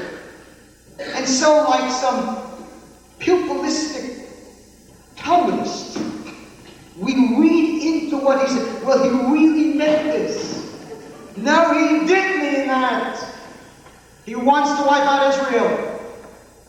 If he could, he would do it by bombing us out of existence. He can't today because we bombed him out of Lebanon. So suddenly he has no other choice.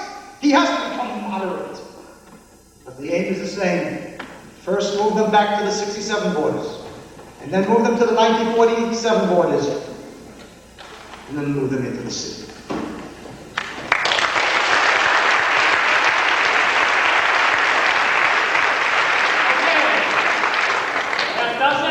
Professor Dershowitz, take it away.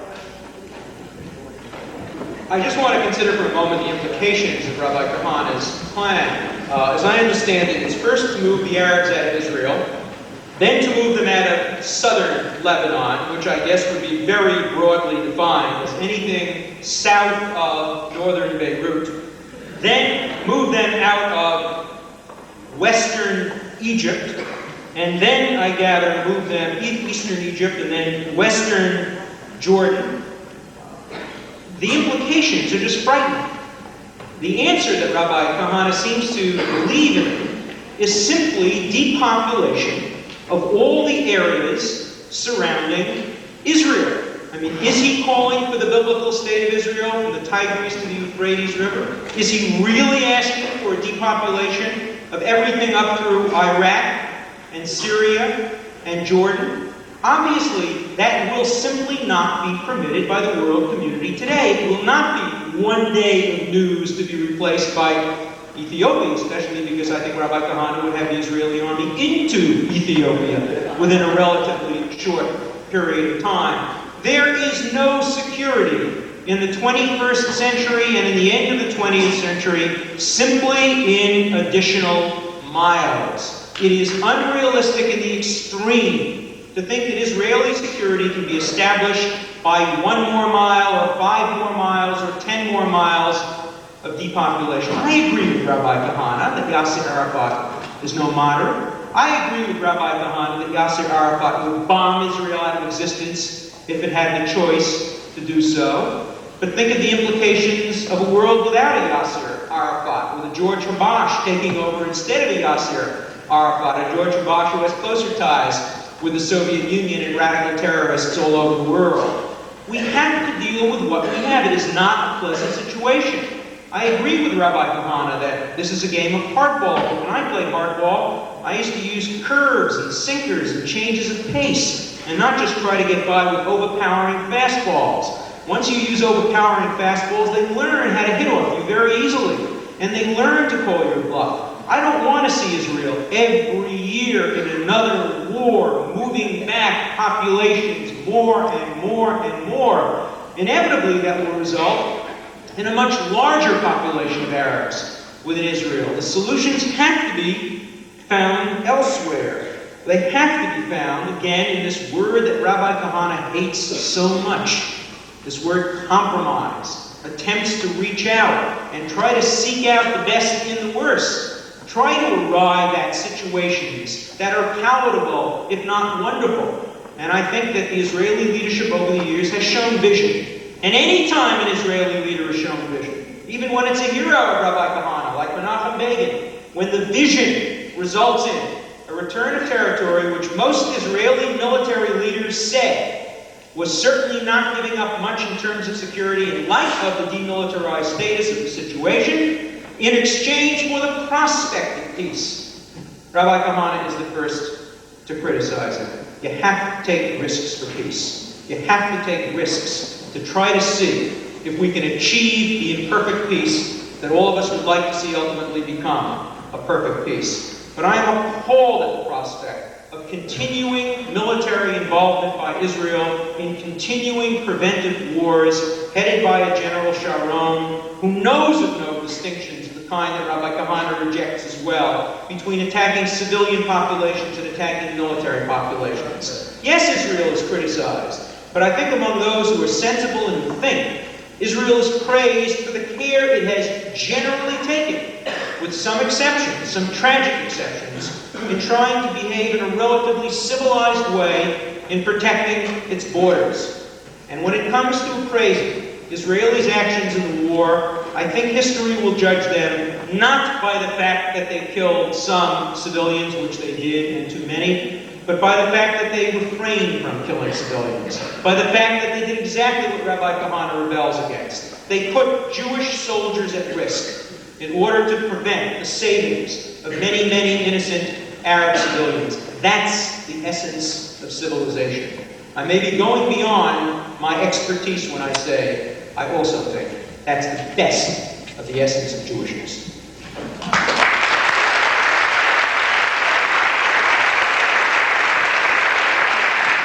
Rabbi Kahane, you have criticized establishment Jewish groups, the ADL, the AJC, the American Jewish Committee. You seem to spend most of your time criticizing these groups. Doesn't everybody else criticize them enough? Why do you have to add to it? I spend nearly the amount of time dwelling on those groups as they dwell on their Kahane. And I certainly do not take any great pleasure in attacking Jewish establishment groups, but the truth is that the history of the American Jewish organizations, and of course there is much good that they have done, but on balance, is a tragedy. It was these Jewish establishment groups who during the Holocaust must bear the brunt of the blame for knowing that a Holocaust was taking place and not acting.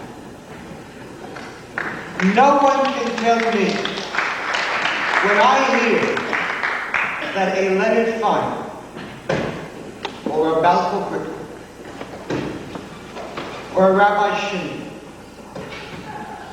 will go to the South African embassy and get arrested for blacks in Africa. And I know that Leonard Fein has never in his life been arrested for Soviet Jewry. I hear the echoes of a Jewish establishment which in the 1940s did not go and sit on Pennsylvania Avenue and chain themselves to the White House gates and demand the bombing of the railroad lines leading to Auschwitz. I remember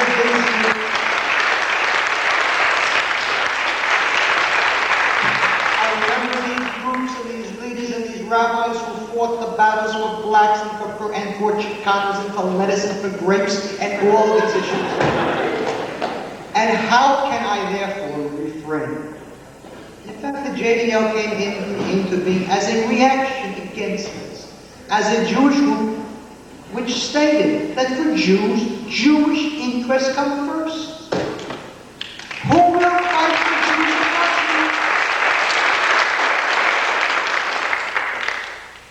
As a Jewish group that will sit and cringe at hearing words such as, we risk Jewish lives, and that was the best of Judaism. My God. It's not even the best of humanism, let alone the best of Judaism. Professor Dershowitz, let me tell you, the life of one Jewish soldier in Lebanon was worth more than the lives of every Arab in the country.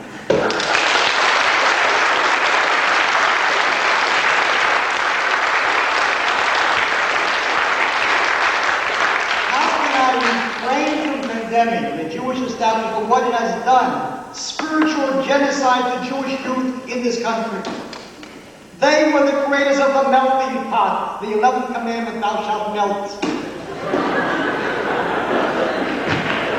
They were the creators demonstrators of interfaith, and every interfaith Friday night when Bernie and Bridget would get together and hear the temple rabbi cry out, there was such a difference between Jews and Christians, they're all God's children, and they heard it, they heard the message, and they went out and they got married as God's children, because there's such a difference. My God, I can stand here for days and speak of the crimes of these people. Soviet Jewry, today, yes. Today they do for Soviet Jewry. But I remember when they did nothing. I remember when no one knew that there was any problem known as Soviet Jewry. When all the Jews were talking about such Jewish problems as Angela Davis, out here at Brandeis, on the Rabbi Axelrod.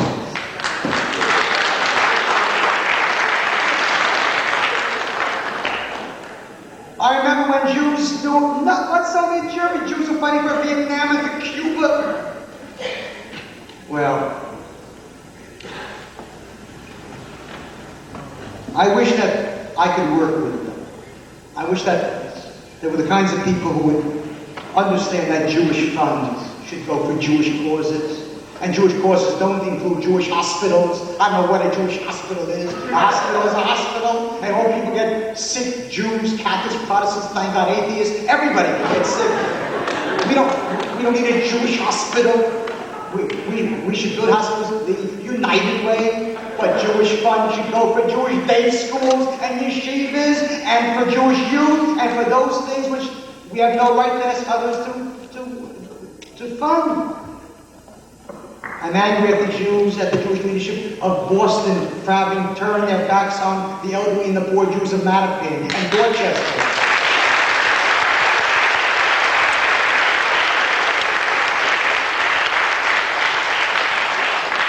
So, I'm ready to have them steal my book, steal my program, take over my program, and I'll stop criticizing them.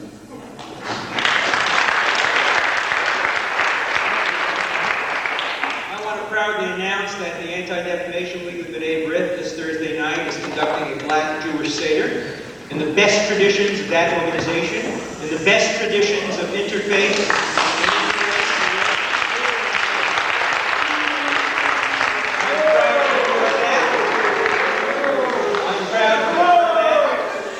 I am proud to stand up against apartheid. I will, if necessary, be arrested if I have to.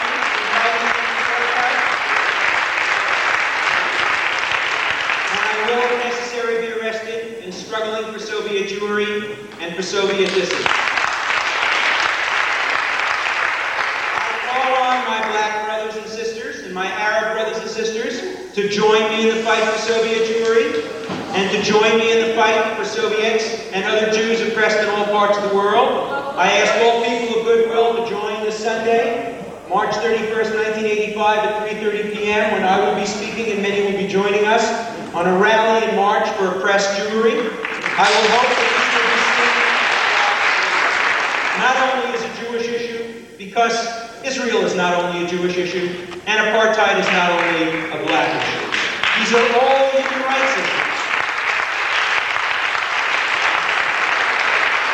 I have to agree with Rabbi Kahane that I am very disappointed sometimes when I go to an anti-apartheid rally and I see many Jews joining many blacks. And then I go to a Soviet Jewry rally and I see too few blacks joining the many Jews. That is a black problem which must be addressed in this community.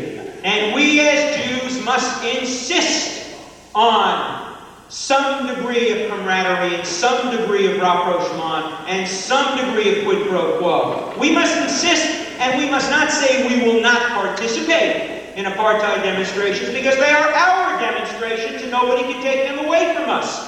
When Leonard Fine participates in an anti-apartheid demonstration, he is doing it because he's a Jew and a good Jew. And he realizes that discrimination anywhere in the world is discrimination everywhere in the world. And he realizes that the same laws that permit blacks to be treated in an inferior manner in South Africa are modeled on the laws which permitted Jews to be treated in an inferior fashion in Nazi Germany. These are all our problems. And when Leonard Fine speaks out, as he does on an almost daily basis, against the oppression in the Soviet Union, it is wrong for anybody to think that Rabbi Meir Kahane discovered Soviet Jewry. Well before Rabbi Meir Kahane was involved with Soviet Jewry, Lou Weinstein of Boston, Massachusetts, who cares greatly about the poor and the elderly of Mattapan, and who was the head of these various Jewish organizations, which Rabbi Kahane so glibly condemns, was very deeply involved in the plight of Soviet Jewry, and the plight of other Jews around the world, and the plight of other people around the world. The 11th commandment is not thou shalt melt. The 11th commandment is thou shalt not condemn ignorantly. Thou shalt not condemn one's friends and one's neighbors and one's supporters because they don't agree with you 100% of the way.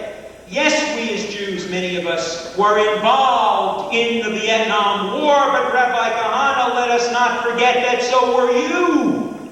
You were involved defending the American role in Vietnam while we were opposing the American role in Vietnam. If a Jew can take an active role on one side of that issue, surely a Jew can take an active role on the other side of that issue. To your credit, you have never spoken in favor of apartheid. I wish you would speak more against apartheid.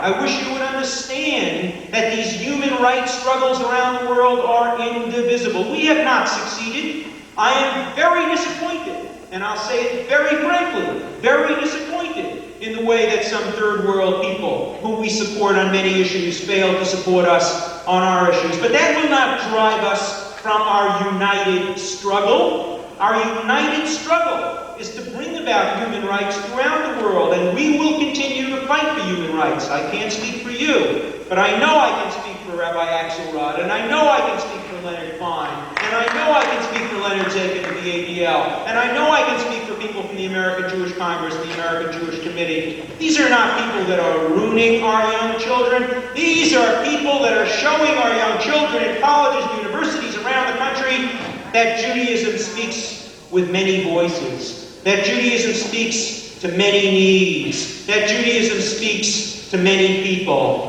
The presence of Hillel, of American Jewish Congress, of American Jewish Committee, of the Anti-Defamation League has broadened the pull. So has Rabbi Kahane. And that's why I'm here saying that there is room in the United States for all nonviolent ideologies which call people into the Jewish fold and into the human rights fold.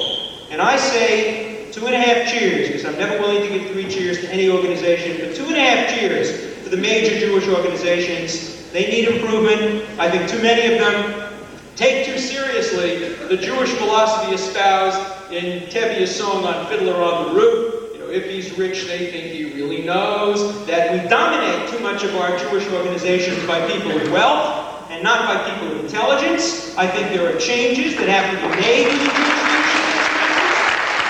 But I think these changes have to be in the area of broadening the leadership and not narrowing the leadership. And to their credit, many of these organizations are now opening up positions, opening up leadership positions to young people, to feminists, to radicals, to people who simply declare themselves Jews.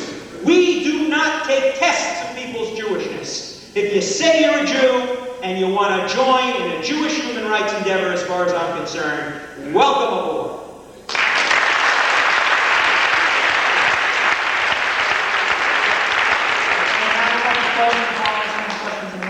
Audience, before each of you speaks, I am going to ask perhaps the most difficult question of all night, and I hope your answer will be brief. Which qualities in your opponent do you admire the most?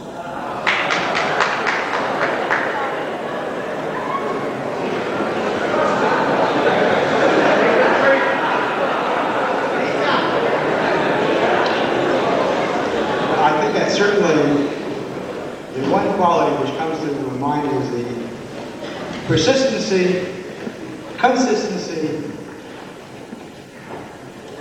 of repeatedly making the same mistakes. I must say that obviously the quality is the fact that Dr. Dershowitz, Professor Dershowitz,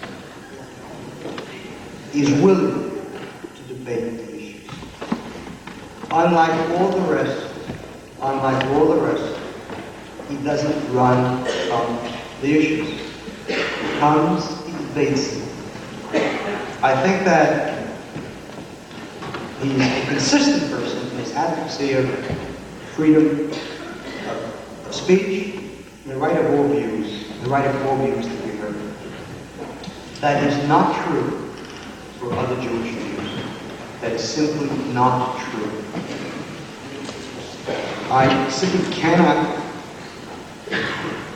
allow those last words to simply go unchallenged, because I believe that this question of Jews taking up the rights of blacks in South Africa and so on will be one of the major burning issues of our time. I want to tell you something. It's not a question of apartheid. The question is it good for the Jews? What kind of a government will rule South Africa if the African National Congress takes over? That's the practical question. And I tell you, it will be a viciously anti-Israel government. It will be one which will join the rest of Black Africa in being almost totally anti-Israel. And I want to ask you, Mr. Dershowitz, let it find, knowing that had you lived or had you been active in the 1950s, when Algeria was seeking its independence from France, and there's no question that it had the right to independence, and there's no question that France was an imperialist power, a colonialist state, and yet knowing that when Algeria received its freedom, it would join the Arab League and be one of the most hostile anti-Israel states. Should Jews have support of them? The question to me here is it good for the Jews? I despise the South African government, but I am not about to go and make that government fall, knowing that the government that takes its place will be one that doesn't support Israel, as this one does.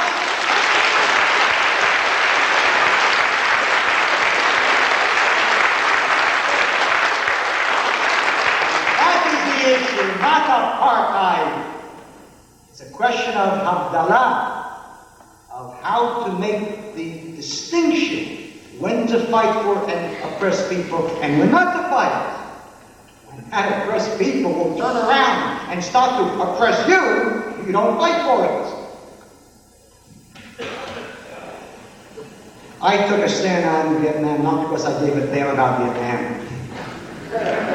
I took a stand on Vietnam on the basis, is it good for Israel? I fear that if America lost that war, it would forever not want to get involved in any other conflict. And we have seen that happen now. The question to me always was, is a strong America good for Israel or bad for Israel? And I said it was good for Israel. That's why I took that stand. Always on the basis, is it good for the Jews? I don't know who Weinstein is, and I'm sure that he cared for Soviet Jews. But I know one thing. Ask any Russian Jew who Weinstein is, and they don't know. And ask any Russian Jew who Rabbi Kahane is, and they do.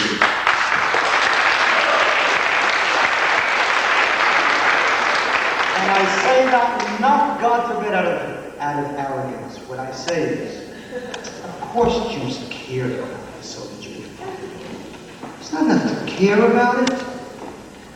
We have to get out into the streets and do something about it. And put the issue on page 1 of the New York Times, which didn't give a damn about it. And to do that, you have to be ready to sacrifice.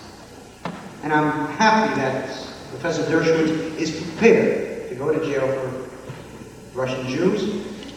I just wonder what's taken him such a long time.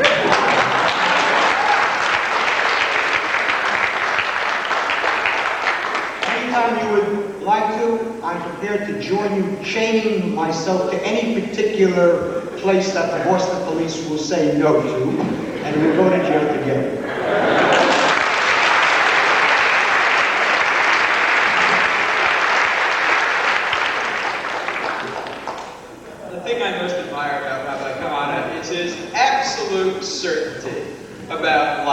I wish I could have it. I wish I could share it. Life would be so simple if I could just turn upwardly and get all the answers to my problems. Those of us who are doubters, who aren't blessed with certainty, have to look to methods, have to look to mechanisms for resolving disputes, have to look to complicated solutions like democracy. It's so tempting to be able to do what my grandmother used to do when I came back from a Brooklyn Dodger game in the 1950s, and I'd say, Grandma, the Jews won. Oh, I spoiled it. The Dodgers won! And she'd say, yeah, but was it good or bad for the Jews? And I'd have to explain to her whether or not Sandy Koufax pitched that day, or whether or not it had a Jewish implication. I just can't see life so simply. In the last analysis, in the long run, we'll all be dead. And as a secularist, I don't look for salvation from heaven. I have to live my life here on earth. Here on earth, I see an abomination in South Africa that occurs right now.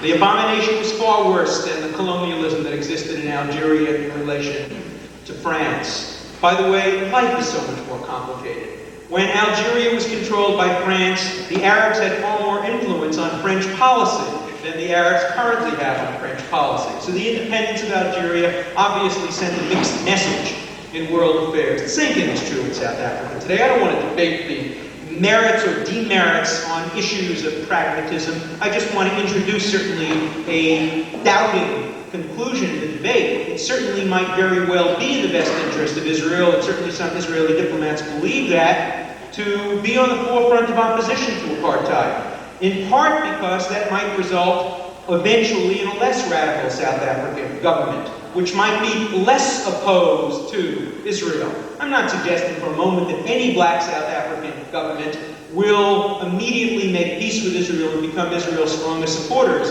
But there are degrees of opposition and support within black Africa today for Israel.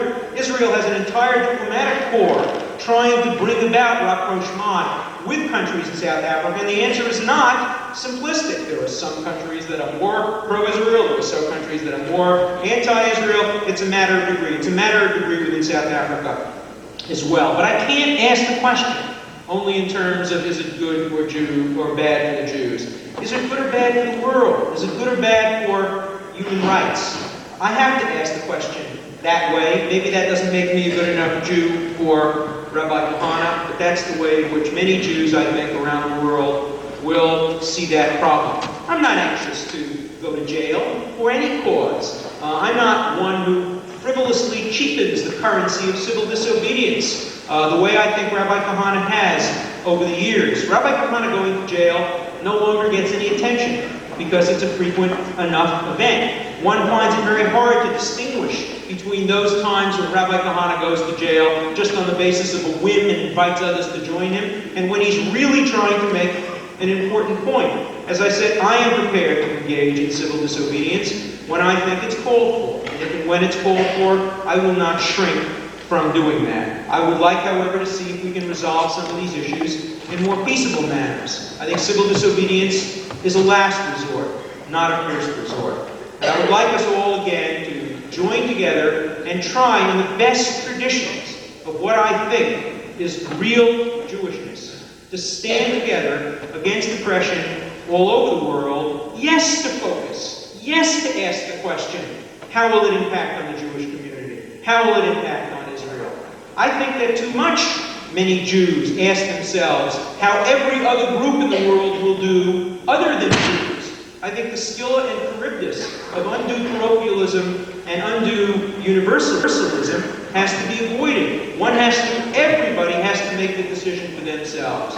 How much attention should be devoted to Jewish causes, how much attention to other causes. I can only tell you there is enough time in life to do both. I'd like to thank Professor Alan Dershowitz of Harvard Law and Rabbi Kahane, the Jewish Defense Committee.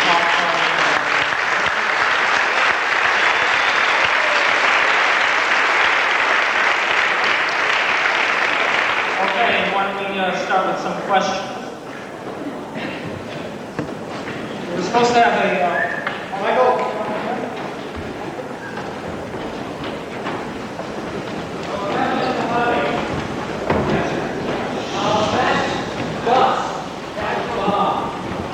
All right, so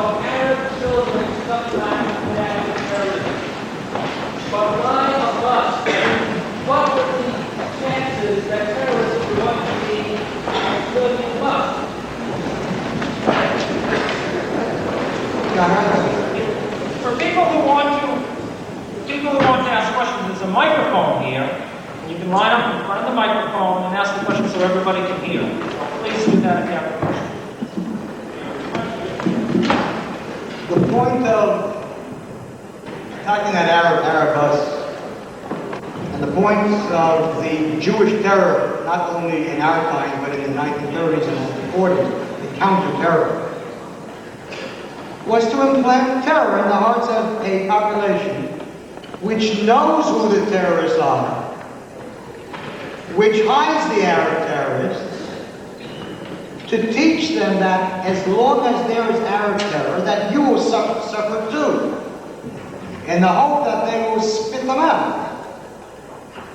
That is the point of counter-terror. Now again, I say that there is no need for this. If the government of Israel would have taken a strong hand, a strong policy against Arabs, there would have never been any possible need for this. Anyone who lives in Israel knows the difference of the Arab reaction over the last 10, 15 years. After the Six-Day War, Arabs walked in terror. They were afraid of the Jews. As they saw that it's not so terrible, they began to use terror.